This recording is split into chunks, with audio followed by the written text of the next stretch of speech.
మరిగించుకున్న పాలను వేసుకుంటే సరిపోద్ది.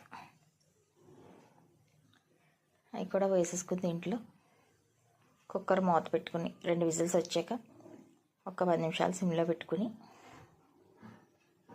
మనం రెడీ చేసి పెట్టుకున్న పాలు, ఈ గ్లాస్తో 2 గ్లాసులు బియ్యానికి 4 గ్లాసులు పాలు పోసాను. కొంచెం పాత బియ్యం కనుక అవి కొంచెం, నేను మామూలు బియ్యం వండుకుంటున్నాను. మన రైస్ అన్నం వండుకుంటే బియ్యమే వండుతున్నాను, బిర్యానీ రైస్ ఇవి కాదనమాట.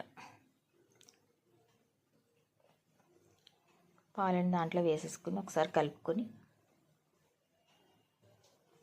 కుక్కర్ మూత పెట్టేసుకుని ఒక 2 విజిల్స్ వచ్చాక ఒక 5 నిమిషాలు సిమ్లో పెట్టుకుని తీసుకుంటే ఎంతో టేస్టీగా రుచిగా ఉండే కొబ్బరి అన్నం రెడీ అయిపోతుంది ఫ్రెండ్స్. మీరు కూడా ట్రై చేసి మీకు ఎలా కుదిరిందో మాకు కామెంట్ చేయండి. నేనైతే పన్నీర్ కర్రీతో సర్వ్ చేసుకుంటున్నాను. ఎంతో టేస్ట్గా